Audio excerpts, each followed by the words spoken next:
the end, I'll be happy to send it to you. So with that said, I want to dive into today's session.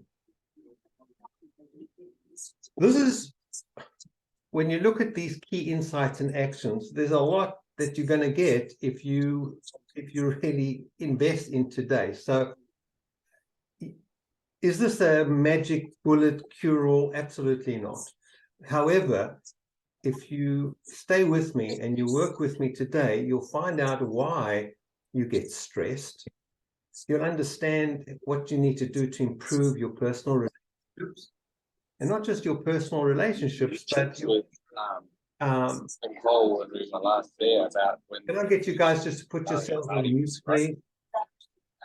You checked with Nicole when we were last there, when the next meeting with Mariam. There we go. Looks like I'll put you on mute. Okay, thank you. There we go. Okay, so look, you know, there's a long list of things. You obviously came for your own reasons, and we'll get into what those reasons are in just a minute. But I want to start out by sharing a story. How many of you remember or have listened to any of Dr.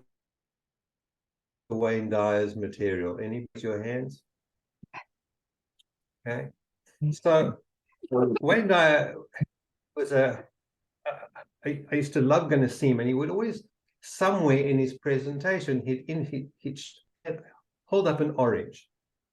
And he'd say to the audience, he'd say, guys, if you squeeze an orange, what comes out? Orange. So I'm going to ask you. Orange juice, correct. So it's interesting, but so many times you ask the question, what comes out, and people say juice, right? And you say, well, what kind of juice? And the answer is, of course, orange juice. So what's the metaphor? The metaphor is like this. If you squeeze an orange juice comes out. When people get squeezed, what comes out? Bullshit.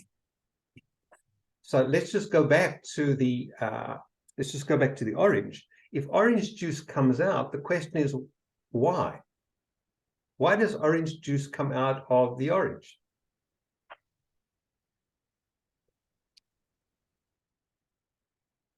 And I guess that's a rhetorical question, because otherwise you're going to have to come off mute and you're going to have to answer the question. But think about it for a minute, right? Why does orange juice come out of the orange? Because that's what's inside, right? Only orange juice can come out of the orange. So, okay, great.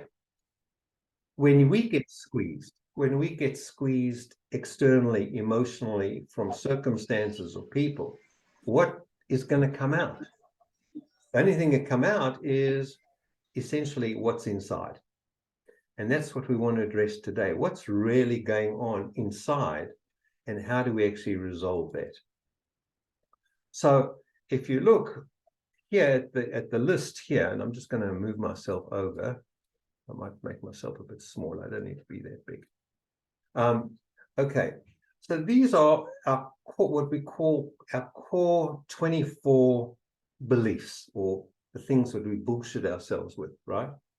And if you look here, there's a behavior that comes with the belief. So we just take a look at the beliefs, right? You've got procrastination.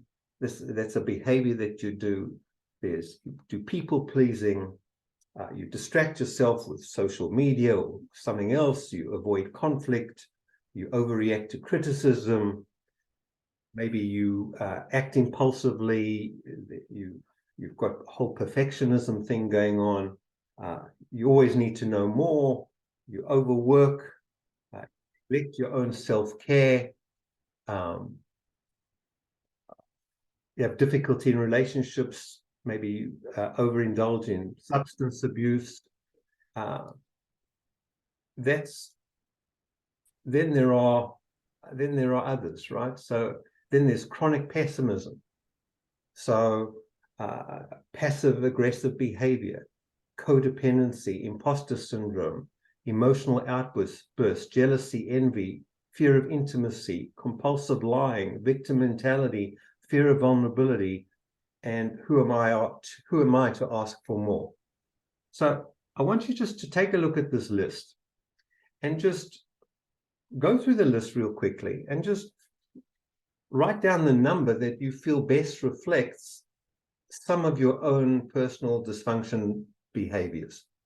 And this is a broad list, so it probably covers, if not all, but most things that you trip yourself up with.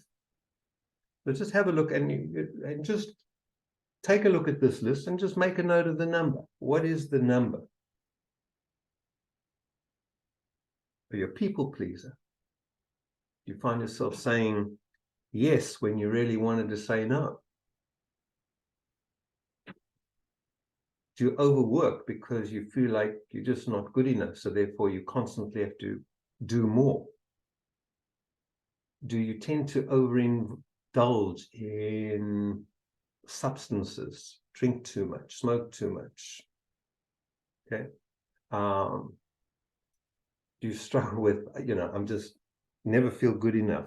There's always, I just never feel like I can do it. Compulsive lying, just to get out of perceived trouble. Okay, just make a note of what the one that you think applies to you. Give you just another minute or so. Who am I to ask for more? Who am I to ask for anything? Okay, constantly having to ask permission. Ian, can you move number 14 and 24, like that page over? I can't see it. You can't see it. I might just go back one. How about that? Yeah, that's perfect. Thank you. Okay, no worries. So 14, chronic pessimism. Okay. Oh, life is hard. Work is hard. Everything is hard. People are, people lie. People are not honest. People, whatever. Okay. So some of you probably would have heard the story, and I think this ties in really well, right? So there's an old Cherokee American Indian story of the two wolves. And really, the story is about a grandfather sitting around the fire with his son, and he says, not his grandson, and he says to his grandson, grandson, there are two wolves inside of every person, okay? And these wolves are always constantly fighting with each other. So the one wolf is full of anger, full of fear, is vengeful, is envious, is deceitful, is greedy, is arrogant, it's inferior, it feels inferior. And the other wolf is joyous and is compassionate and loving and caring and generous and truthful and peaceful and hopeful and filled with empathy and faith.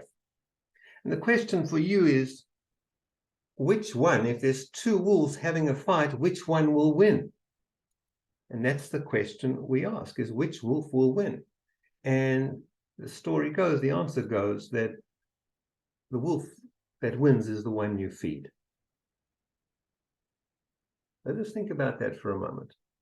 When you do dumb shit, and we all do dumb shit, right?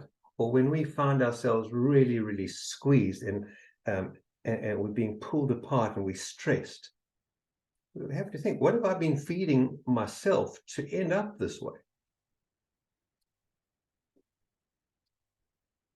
Because there's a wonderful saying in the yogis tell us that where your attention goes, energy flows. And by the way, this is not just something that the yogis tell us. This has actually been, it's been proven scientifically that where your energy goes, or where your attention goes, your energy flows. So therefore, if that's the case, let's just think of this, the simple basic law, cause and effect, right?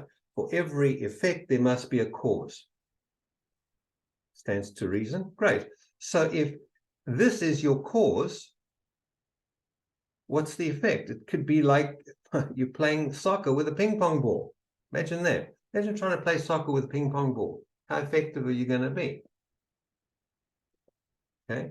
It's just, by the way, I don't know, do any of you use DALL-E? You've got ChatGPT, then you've got DALL-E that makes images. So I went to Dali and I said, please create a soccer player kicking a ping pong ball, and that's what showed up. So yay for AI again, right? But think about it. If you are operating out of any one of these 24, look at the number, the one that you wrote. If that's what you're operating out of, how can you possibly deliver what you really want to deliver for yourself? Like I say, imagine playing soccer with a ping pong ball. That not only would that be really hard, but be incredibly frustrating. You know, a lot of the time when we find ourselves just exhausted is because we're actually fighting against ourselves.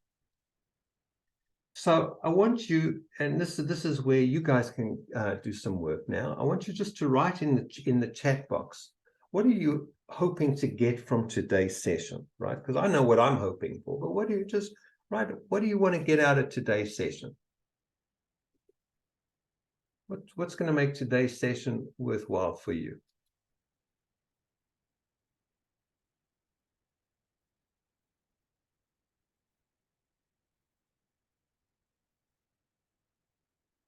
Just type it in the chat box, and then that gives us a good idea of, make today really valuable for you. Because even though I've got a whole slide deck going on here, I can really try and tailor it to suit and make it fit you. Okay, so what do you want to get out of today?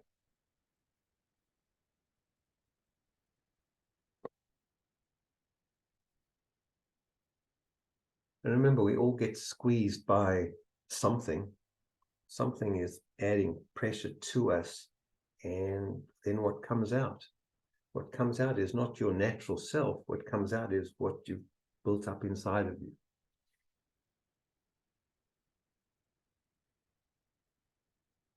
Okay, so what we've got here. Okay. Control mindfulness when getting squeezed. Nice one. Becoming more clear-minded. Tools and techniques to be your best self. Okay. Understanding how to identify self-sabotaging behaviors. Great. Okay. Very good. Curious about the content. Okay. Well, I guess we'll take that curiosity away. Okay. So feel free to keep putting your answers in. I'm going to keep moving on. Here's the core premise of today's session. The core premise is that self-awareness and having a focused, intentional mindset is essential if you're going to overcome self-sabotage in order to unlock your potential for achievement. I'm just going to read that again. Self-awareness, okay, and we're going to really try and understand what that is. And having a focused and intentional mindset is really essential if you are ever going to overcome your own self-sabotaging behaviors and I guess unlock your potential for achievement. So that's the premise of today. I mentioned in the blurb about the session, and I'm going to cover this trio of transformation. And the first one we're going to look at is what we call trigger awareness, and that's probably going to take up about 65% of our time today. The second area we're going to look at is how do we transcend our conditioning, our programming, okay? The third piece is what we call targeted intention. How do we target our intention? And that's going to take up about 15% of our time. So with that said, I want to just come into my common sense corner for a moment, right? So brain science tells us that the human brain, and if this doesn't blow your mind, the human brain takes in about 11 million bits of information every second. But we are only aware of between 40 and 50 bits. That's like 0.00036%. That's how. So we're being hammered by like a fire hose of information, And we're only just taking a tiny little droplet of what's going on around us. Think about that for a minute. So if you are being a fire hose with all this information, how do you actually make sense of it? And that's really, we're now moving to what they call cognitive bias. And that's like, imagine you're in a sand pit, and this is the sand, or the granules of sand is tantamount to all the information that's coming to you. And you show up with just a little spade. What happens to all the other information? You're being bombarded with it. So that's why there's stuff going on out there that we have no clue about, because we have what we call cognitive bias. Because you can't drink from a fire hose, okay, we show up, and cognitive bias is that we've already made up our mind, and therefore we only look for things that agree with our opinion, instead of looking at all the information to make a fair and reasonable decision. So how many of you, think about this for a moment, how many of you show up at a meeting, and it doesn't matter what you put on the table, the person chairing the meeting or the person running the meeting has already kind of made up their mind as to what they think is right, and therefore everything else doesn't even fit into that box. And now we, if you like, fighting against thunder, and you're not getting your message across, right? Because they have cognitive bias. They only see things through their own perspective.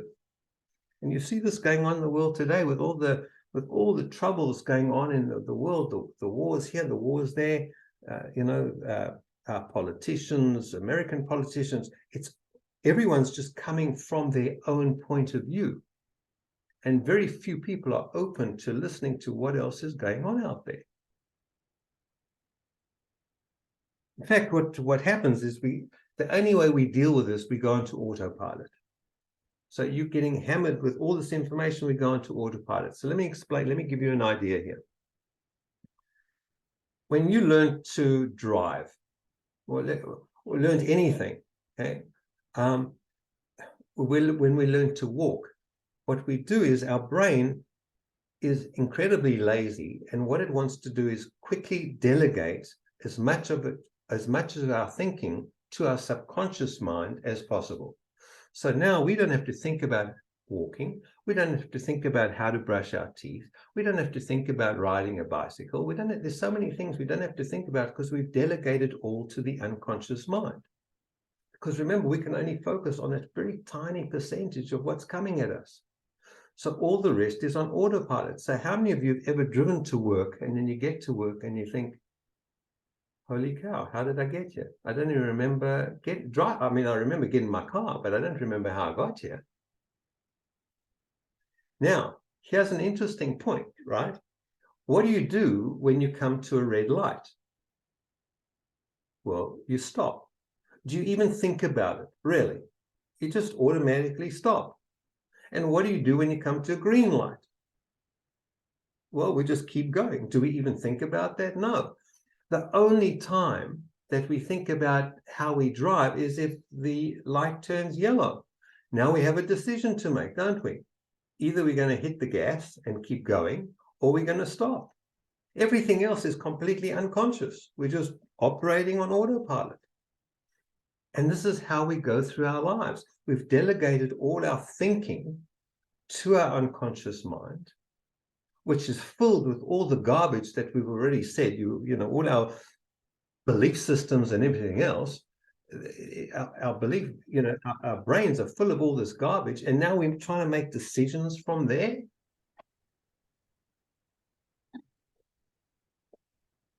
So we talk about the 3 R's in psychology, and the first one is you have to recognize that when something comes your way and you're feeling stressed about it, we have learned how to resolve the tension in what we call compensating behavior. So whatever your compensating behavior is, maybe you avoid conflict. That's your compensating behavior. Maybe you people please. Maybe you my partner plays. maybe you get aggressive with people. Everybody has ways we try and compensate for what it is we do and how it is we do it, because we don't want to feel that tension. And you guys all know what I'm talking about, right? So when you get into, let's say you have a discussion with someone and you're feeling like they're not hearing you, you're not being heard. What a lot of people do. They talk louder. They try and talk over that person. They become argumentative. Or other people, they just go quiet. It's the old fight. You know, we effectively what's been triggered is our flight and flight response, right? So what is our flight and fight, our fight, flight, freeze, and fawn response? What is that? That's a, you know, that's an old survival technique.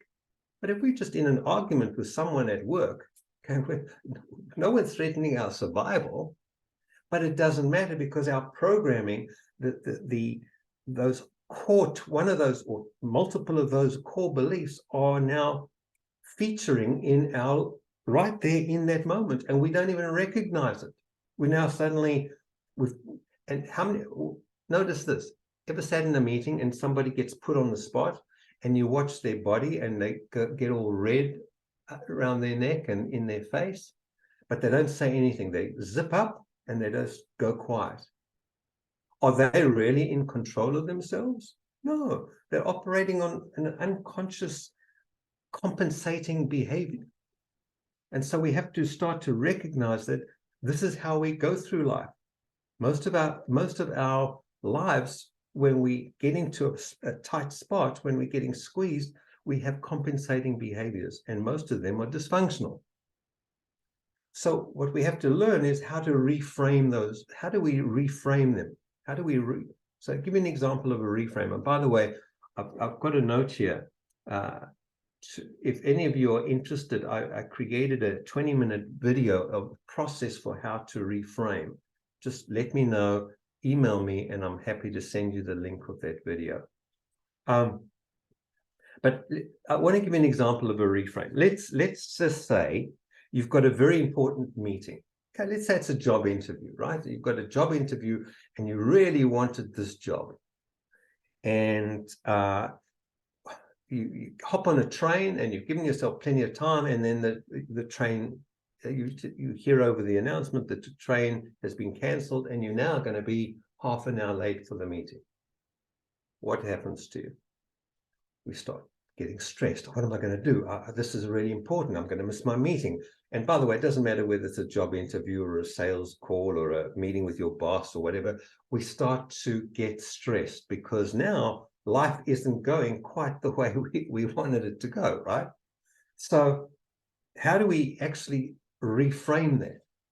Well, the first thing, obviously, if we're going to get on the phone, we're going to call them, say, listen, this is what's happened, and I'm terribly sorry, but is there any way that we can move the meeting half an hour? Now, one of two things are going to happen. They're either going to say, yeah, sure, no problem, and they're actually going to appreciate the fact that you were willing to, because life happens, and you were willing to own up and stand up and say, hey, listen, this is what's happened, terribly sorry, can we reschedule? Or the other thing is they say, well, no, sorry, that's it. You've had your chance. Too bad, so sad. And then you ask yourself, and this is the reframe, you say to yourself, well, truthfully, if that's how they respond when I had a real life situation, I'm under the gun, how are they going to respond when I'm working for them? And do I really want to work for somebody like that? Because they've already shown their true colors. And the moment you do that reframe, what happens to all your stress? It's gone, just because you thought differently about it. And that's what we call the reframe, which is you change the way you perceive and interpret. And again, I quote Dr. Wayne Dyer, says, when you change the way you look at things, the things you look at change. And by the way, that's not just a nice, sweet little statement, change the way you look at things and things you look at to change. Actually been proven, it's been proven scientifically that when we look at things, it's called the observer effect. When you look at something and you focus on it, you actually change the particles, the at an atomic level, you can actually change the particles. That's how powerful we are. And the third one is we need to learn how to recode ourselves, okay?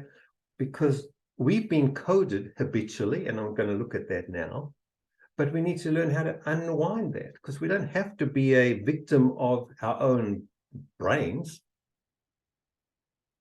The only reason we're a victim is because we're only filtering a tiny piece of information. So where do we start with this? And the way we start is we say, okay, let's start to become aware of our triggers. Everybody gets triggered. Most of us, unfortunately, are not even aware of the trigger before, maybe in hindsight, we go, oh, he triggered me, or she triggered me, or this situation triggered me. But even just that, just listen to the language. He triggered me. Who's responsible for that? Yeah. It wasn't he triggered you, I triggered me. But we just, he triggered me, or that situation triggered me, and we just absolve ourselves of responsibility, and we move into this place called victim, that it wasn't my fault. So, and the question is, why do we do dumb shit? Why? I mean, just, I just went onto Google and I typed it into images, and the stuff that I saw just blew me away. Really, I mean, this guy with a chainsaw between his legs, really? And he's trying to start it? And that's like really helpful. So why do we actually do dumb stuff? And we all do dumb stuff. How many of you ever said something and just at the moment it's out of your mouth, you wish you could just push it back? And you think just like, what made me say that? What made me even do that? And we don't know, because we're unaware that we've actually been triggered by something. So, if you study habits in any way, fashion, or form, there's an actual pattern that we start. We get a cue. We get triggered. Let's say the trigger is after dinner, I get a sweet tooth. I need chocolate. Okay, that's the trigger, right? Okay, and that starts to build a craving. And the craving actually turns biological. So our brain starts to send neurochemicals into our system, which amp up the craving, because now we're looking for the hit. Now we're looking for the dopamine. Where is it? Where is it? Where is it? And so then we respond. So we go to the cupboard and we take out a chocolate or a piece of ice cream or whatever. And then that's the reward. And that fuels the cycle again and again. That's how habits are formed. Therefore, if you want to break a habit, we first have to recognize what's triggering the habit in the first place.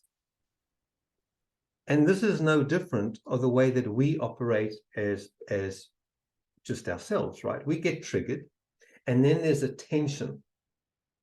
Okay, that tension delivers what psychologists call a thought story. What's a thought story? It's just a narrative.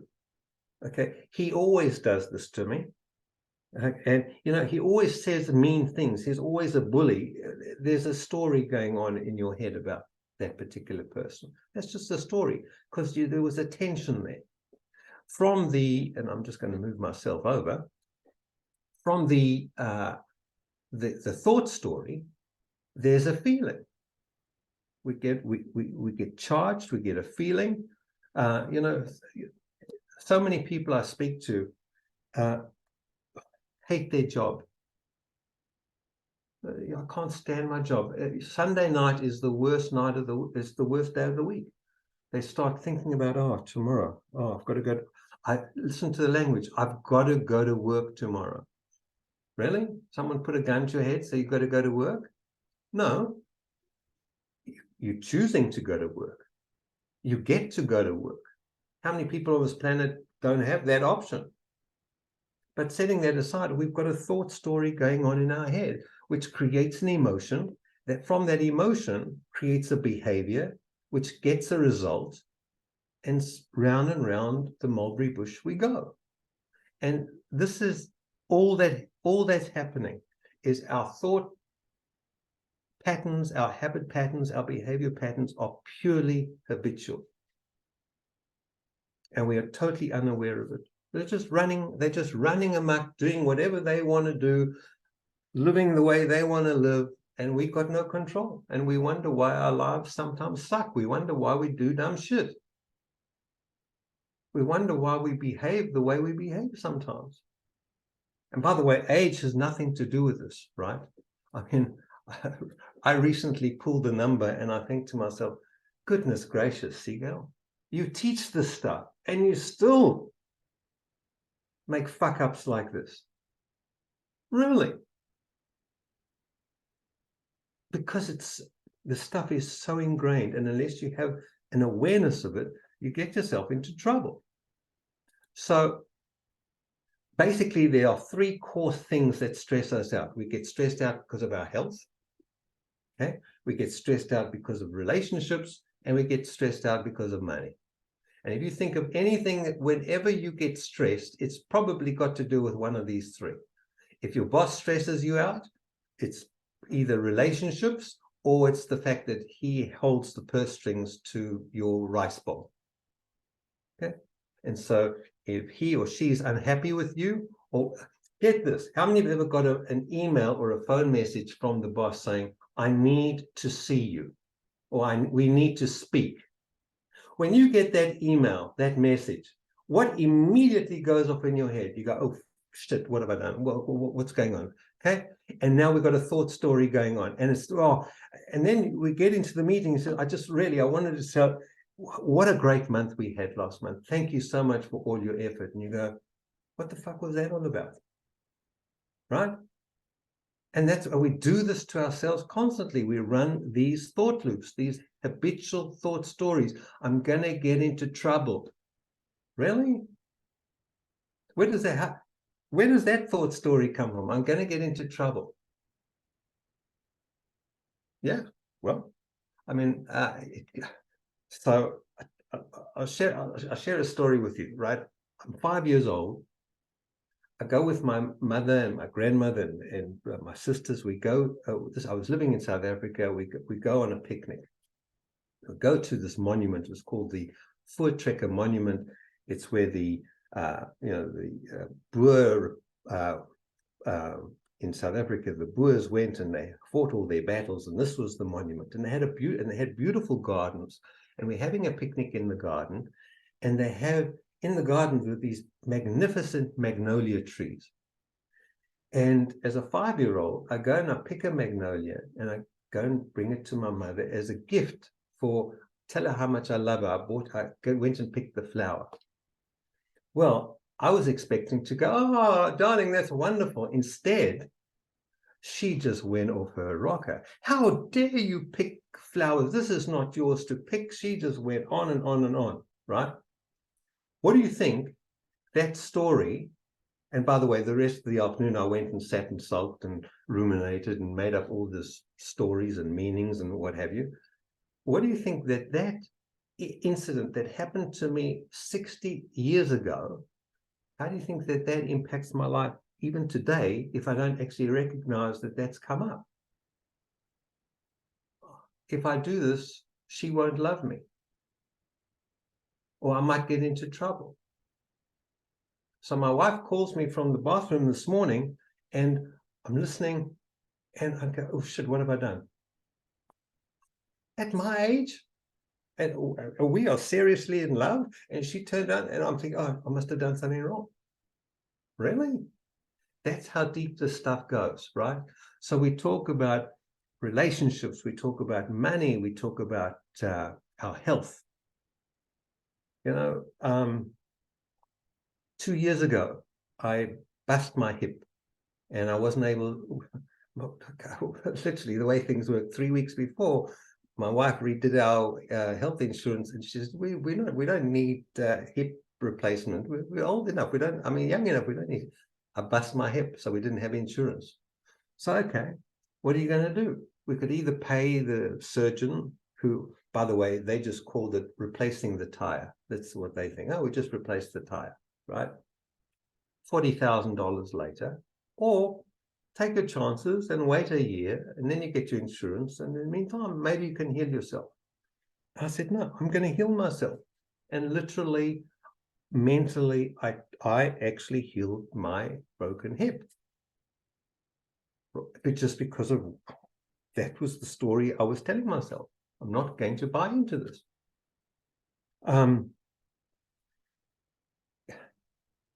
It's that powerful, right? And people try and influence you all the time. So here's what I want you to do. I want you to take out a piece of paper, because I want to try and make this practical for you. And I want you to draw a circle in the middle of your page. Take out a piece of paper or whatever you write on and draw a circle in the middle of the page.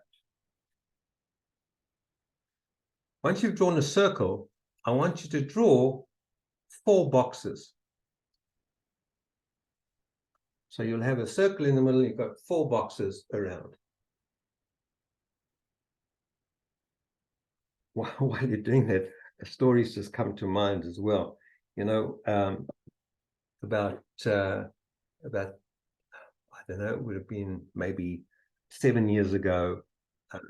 Jen got in her head that I should go and have a test, you know, just to check that my heart was working all fine. So we go and see the specialist, and he does all the tests and this and that. Come back and he says, what we found is that you've got a 10.4% chance of having a heart attack. Therefore, we should do this, this, and this, and you need to go on this medication, that medication, this medication. And I'm like, really? 10.4 chance of having a heart attack? What about the other 88.4% chance that I'm actually going to be healthy for the rest of my life? Shouldn't we be focusing on that? No, we've got to do this. And he's just trying to inject this fear into me. And I said, no, not buying it. Not buying it. Again, we get triggered by these events. So in the middle, I want you just to think about and write down a trigger.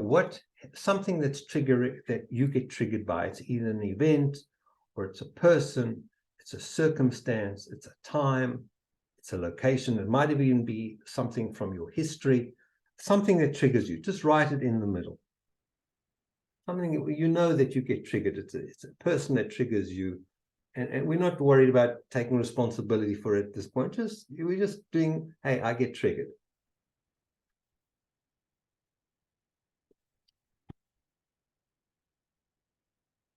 Okay. Now, the next thing you want to look at, and this is, again, to bring this to your awareness, the next thing you want to look at is, okay, when you get triggered, what is the result? What is the observable impact of the triggering? What's the result? So if you get triggered, the result is I go home and scream at the kids because, you know, I've had a rough day, or whatever it is. There's an observable, tangible outcome of the triggering. Don't analyze it too much. Just write down whatever it is you think.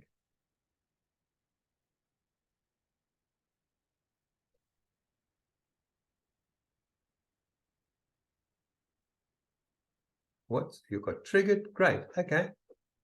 What's the observable result? Now, let's take a step back. What was the behavior that created the result? What did you do? What did you say? What did you hear? What actions did you take? What compensating behaviors did you employ? What was the behavior? What did you actually do? So maybe you just went all quiet. Maybe you got aggressive. What did you actually do once you were triggered?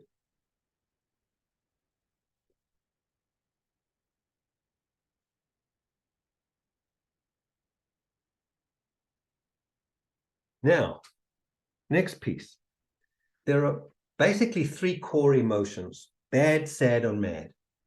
Okay, so you either, okay, the emotion that you were feeling was either I was feeling bad, in other words, I was feeling inadequate, I felt a bit of guilt or shame or anxiety, or sad, I was feeling really sadness or grief or disappointment or regret.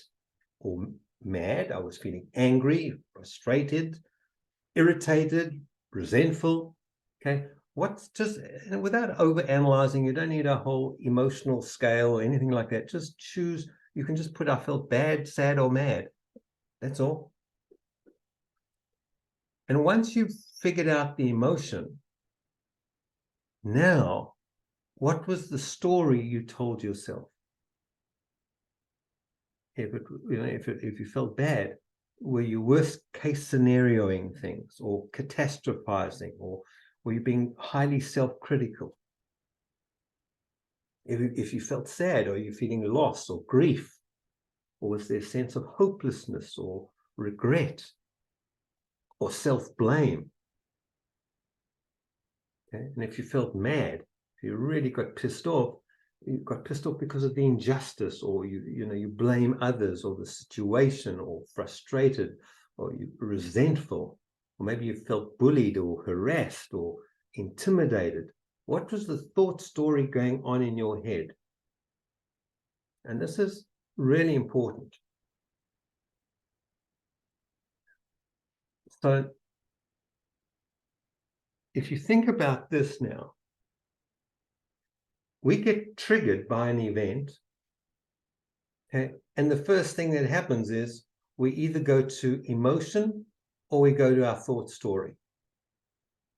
Okay, and there's different types of emotions. Most of us tell us, most psychologists and theories will say, well, we actually go to, first of all, a thought story, and then the thought story creates the emotion, which then the emotion translates into behavior, and then the behavior translates into a result. And around and round and round we go. So what we've done here by doing this exercise is now we've actually shone a light onto a dysfunctional pattern that you have. Actually, there's a light now. You can actually see what's going on. This is what actually is going on in your head. You get triggered, and then you have a thought story, then there's an emotion, and then there's a behavior, and then there's a result. And what's fascinating about this whole thing is that really we made the whole thing up. It's not even true. It's not even true. Just look at it. It was a thought story. You can make up any thought story you want. So let's go back to the example. When you get the email or the phone message, we need to talk, and you make up the thought story. Oh, I'm in trouble with my boss. That's just a story. Where did you get that from? You made it up. We make this stuff up. So, and really, if you guys want a copy of these slides, just email me, happy to send them through. But really, when I work with people, what we do is we spend a week and we get them to actually create a trigger journal. At the end of the day, if you've been triggered in the day, what was the incident that, write down what triggered you. What was your reaction? What was your feeling? How did you behave? What were you thinking about? And, where was that feeling in your body? And if you just did this, I promise, it works like magic. I do it with clients all the time, okay? 2 weeks, just 2 weeks of capturing your own triggers. What happens? You bring them into the light. And once they're in the light, you can see them. And now you can do what? Now you can actually respond as opposed to react. Now, by the way, there's a whole lot more things you have to do to learn how to respond rather than react, because think about it this way, right? Between stimulus and the response, there's a gap, right? Stephen Covey quoted this: stimulus, response, there's a gap. It's in that at the moment, the gap is, there's no gap, because we get triggered, boom, no gap, react. When you do this exercise and you do it regularly, and you recognize that you're making it all up anyway, what happens is the gap starts to widen, and you start to get a grip of what's really going on. Does that make sense? Yeah, it does take work. But once you do it and you get the insight, it's just like, wow. Okay, so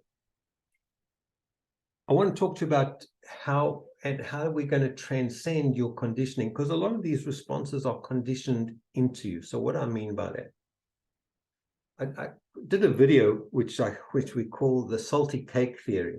So I want you to imagine for a minute that you've got guests coming over for tea, and you decide you're actually going to make you saw a great recipe for a cake on YouTube, and you're going to make this, chiffon cake, and you get all the ingredients together, and you're putting it all into the mix, and all of a sudden the Amazon man comes, rings on the doorbell, and the dogs go crazy, kids go crazy, and by the time you get back to your mix, you go back to your recipe, and instead of reading a pinch of salt, you read a tablespoon of salt. And you put your tablespoon of salt in, you mix it all together, you put it in the oven, the cake comes out, and you taste it, and now what do you got? You've got a salty cake. By the way, nothing you can do about it. You can't put icing on it. There's nothing you can do to make it sweet. The cake is salty, right? And it's the same with us. Our programming, our deep imprinted programming that we had since we were knee-high to a grasshopper, stuff that was delivered to us between the ages of 0 and 7 years old, that is salty cake programming. Nothing you can do about it. It's there. It's always going to be there. But it's about having awareness. That's my salty cake being triggered. Now you can actually respond. But otherwise, you're just going, oh, God, this cake is revolting. But the moment you actually recognize it's just your salty cake, it can change things for you. So how do we do this? Well, have any of you guys done any breath work? So, there's a wonderful fellow, and you can look him up on YouTube, by the name of Wim Hof. And Wim Hof brought breathing, brought it into the mainstream. And effectively, breathing is really powerful. If you can, and there's a number, again, if you want some good YouTube videos on it, let me know and I'll send them to you. But the idea with breath work is, what you do is you do the breath work, and then the breath work actually starts to build up dopamine in your system, so that when you get triggered, when something happens to you, then all you need to do then is you can actually become aware, yes, I've been triggered, and now all you do is you just breathe. And so how do you breathe? And this is the tool. Let's say you've been triggered and you go, just been triggered. You stop and you go, 1, 2, 3. And you can do this in meetings, by the way. Nobody needs to know what's going on, okay? And you can either breathe for 10 or 20 times and then hold your breath for 20. And by the time you finish holding your breath, it's all gone, just evaporated, just like that. It's gone. And you've now brought yourself back to homeostasis, and you're not triggered anymore. Now, I've worked with guys that have been addicts, okay? I need a drink, I need to masturbate, I need to go and gamble, I need to go shopping. All these have been triggered. If they can just get their breathing, interrupt the pattern, get in between the stimulus and response with the breath, hold it, and sometimes you've got to do it more than once. Sometimes you might have to do it 2, 3, 4 times in a row. But if you're doing a regular habit program of, say, once a week or twice a week, you're doing a full-on breathwork session, and then all you do is interrupt your pattern with this small little technique. Just, I've been triggered, awareness, breathe. That's all. You'll be amazed at the kind of at what you can transform in your life by simply doing what we've been. What was the very first thing you did when you came onto this planet? You took a breath. And what's the last thing you're going to do when you leave this planet? you'll take your last breath. And all we're saying is use this basic tool to interrupt, get in between your stimulus and response. Now, if you want to take it one step further, and this is a very, very powerful tool. Okay, we call it the POC technique. The first thing to do is, hey, I've been triggered, so we have to pause. Don't do anything. So let's just say I'm a people pleaser, right? And someone, Aunt Mary calls me on the phone and she says, hey, listen, we're having dinner with the family and we'd love you to come. And you hate that side of the family. You hate Aunt Mary. You know that afternoon tea is just going, or dinner is going to be a nightmare. But what do? Because we're a people pleaser, we say, okay, we'll be there. And then you go and you put down the phone and go, why did I say yes? The last thing I want to do is go there for afternoon tea or for dinner. Okay. So, but can you pause? Can you interrupt and say, look, you know what? Let me check my diary and I'll come back to you. Could you do that? Because that's a pause, right? You could do that. Then you can come back and say, look, I'd love to, but most of us, we're so quick to react. And what we're saying is pause. Now, once you've paused, now you've got an opportunity to observe what's going on. What's really going on? And what are you observing? Two things. What am I thinking and what am I feeling? That's what you're observing. What am I thinking? What am I feeling? I'm thinking that I have to go and see Aunt Mary, because if I don't go see Aunt Mary, then Mum's going to be really upset, and I don't want Mum to be upset, blah, blah, blah, blah, blah, blah, blah, right? What am I feeling? I'm feeling stressed about it. I'm feeling obligated. I love my wife dearly. What she's taught me, she said, if she'll ask me a question, she said, you're doing this out of inspiration or obligation? And if I'm doing it out of obligation, I need to check that. Really? It's not inspiring you. Why do it? And then, of course, the answer comes, well, I have to. Really? Isn't that just a thought story? Isn't that just a story you've told yourself that you have to do it because? Inspiration, obligation. So observe your thinking, observe your thoughts, observe your feelings. And this is a big one. And this can take some time, but I'm just going to give you the broad overview. You need to comfort yourself. So within each and every one of us, there's not just a little child, there are a number of different children within us that have never been resolved. And there's a whole host of work that's been done around inner child work. And you've got a child inside of you, right? And let's just say it's one child. If you were to take a child right now and put the child into and lock the child in a cellar downstairs, what would the child do? It would scream, it would shout, it would make a noise, just go crazy, right? Okay. Well, when you're stressed, what's really happening? That child is feeling unsafe, it's feeling insecure, and so it's going to react. It has to. It doesn't know what else to do but react. So, first thing you've got to do is comfort it. So how do you comfort a child? How do you comfort a child? You give the child a hug and you soothe it to say, it's okay, I got this, we got this. It's going to be okay. It's going to be okay. Now, recently, a good friend of mine was accused by his ex-wife that apparently, he abused his children, which was totally untrue, but she's gone to the courts and all that, and he's about to lose everything. And the stress that this man is under. And I just taught him just how to comfort himself in the moment. When he gets a bill from his lawyer for $25,000, and he's got to pay child support and this and that and the other, and just pushes him over the edge. What does he do? Well, comfort yourself. Just pause, and then just comfort yourself. So how do you comfort yourself? Well, just like you do with a kid. Okay, I'll do a demonstration. You can give yourself a hug like this, right? You're sitting in a meeting and you're feeling stressed. Go like this, hold yourself. The other thing you can do is just you can hold your face. You just go like this. It's okay. It's okay. And you just say that to yourself. It's okay. I got this. In other words, you bring your adult into the room because your child is the one that is reacting. You want to bring your adult into the room, not the child.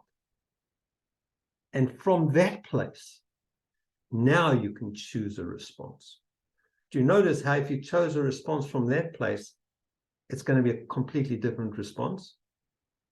It's not going to be your childish, typical reaction response. It's going to be a discerned, well thought out response. At least a response that's not going to get you into trouble. Okay, so the last thing I want to cover then with you guys is what we call targeting, is setting and resetting your intention, your focus. What do we mean by this? Okay, when we get stressed or when we get triggered, we lose what we focus on. We start to focus on the things we don't want rather than the things that we want. So therefore, what do we get? More of what we don't want. So the key here really, it sounds simple, but the key is we need to make choices focused on what we want rather than on what we don't want. So, you know, it's working with a young couple. They have they've got a building business over in Western Australia, and just, you know, the bills come in and the tradies are you know, rotten and blah blah blah. There's all these stories, and that's what they focus on. And the moment we actually get them to focus on what they want, not what they don't want, all of a sudden things start shifting for them. They start to move into a different place. And that's really what it's a discipline. It's really what it is. It's a discipline to move your thought from off of what you don't want and into what you do want. So I don't want this job. No, great. But what do you want? I want a job that's going to give me A, B, C, D. Well, focus on that. Don't focus on what, because the more you focus on what you don't want, the job you don't like because it's doing this, because it's doing that, the more you just create more of that. And so here's the real crux of it. Here's the message for today. It's your choice what you want to pay attention to. You can choose to pay attention to what you want or what you don't want. That's your choice. Okay? If you take, and if you're willing to take the tools that I've given you today, and, you know, yes, it has been condensed and try to squeeze it into like a really short space of time. But if you'll take these simple tools and just bring some awareness to your behavior, and without guilting yourself, without judging yourself, it's just, these are just old habitual thought patterns. That's all it is. It's not you. You're not broken. There's nothing wrong with you. You're just running old patterns. That's it. And in fact, you know, when we talk about intention, here's a template that I use with many of the people I work with. And we say, look, there's 3 steps to power up your intention, to really get your intention strong, so that, because at the moment your focus is on what you don't want, and that is so strong, you have to have something even stronger to move your mind into. So you've got to mentally see it, you've got to write it down, you've really got to feel it, you've got to know what it is, so that when you're making the choice, you say, no, I don't choose that, I choose this. And ultimately, you know, we call this the emotional resilience pathway, because you have to figure out what is the root cause of all of this. Then you've got to reframe it, and then you regularly, persistently practice new behaviors. That's how this works. There's no magic to it. It's just reframing and redoing old habitual thought loops, the stories, the patterns, the beliefs that you have. You have to recode them. You have to rewire them. You know, we all hear about the athletes who visualize and they, you know, winning the medal. Those are the ones we hear about. What about the guys that visualized but didn't win the medal? it doesn't matter. The point is they still visualize and they got themselves into the race. This is what we're talking about here. So that's pretty much it. We've been on for just over an hour. Does anyone have any questions? We just take yourself off mute and ask a question. By the way, if you need to go and you have a question, there's my email address. Also, if you'd like a PDF copy of my book, Who's Controlling You, I'll send that to you as well. It's some of you already have it, I know, but for those of you who don't, if you'd like a copy, just let me know and I'll let you have a copy. But in the meantime, what sort of any questions for me that you have that, and I know I've dumped a lot on you in a short space of time, but I really wanted to make it worthwhile rather than just, here's a sales pitch. Any questions for me?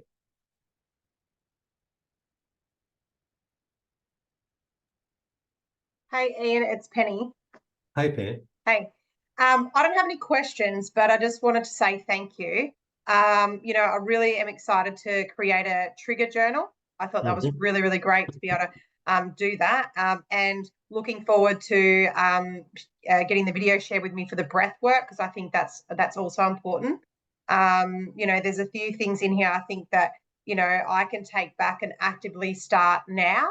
I know you and I have already done a lot of work, probably on my sometimes emotional response to things, when I'm not great with surprises. But, I still think that, like you said before, you can do the work, but it doesn't mean it's fixed. It's still going to happen no matter what you do, no matter how much you evolve. And I think these other two strategies around the trigger journal and the breath work is just going to support, those habits that are embedded me just for the future.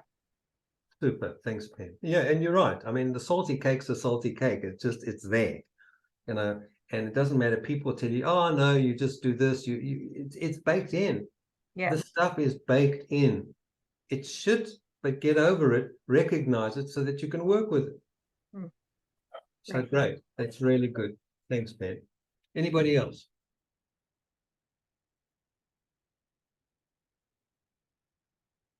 All righty then.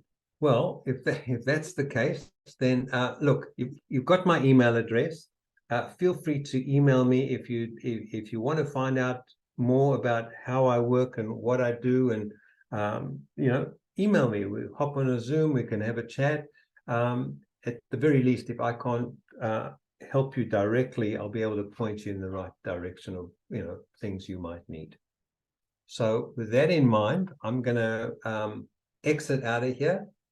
Thank you all for investing your time, effort, and energy. Really appreciate it. Like I said, this was the first for me. Haven't done one of these before, and so it was. I mean, I don't know about you, but I had a lot of fun. So and we look forward to. I'll put something together again early on in 24. Can you believe that's around the corner? And we'll catch you again. Thank you so much. Awesome. Thank you so much, Ian. That was brilliant. Okay, lovely. Cheers, Thanks, guys. Ian. Have Thank a you. super holiday season. Bye-bye. Thank you, Ian.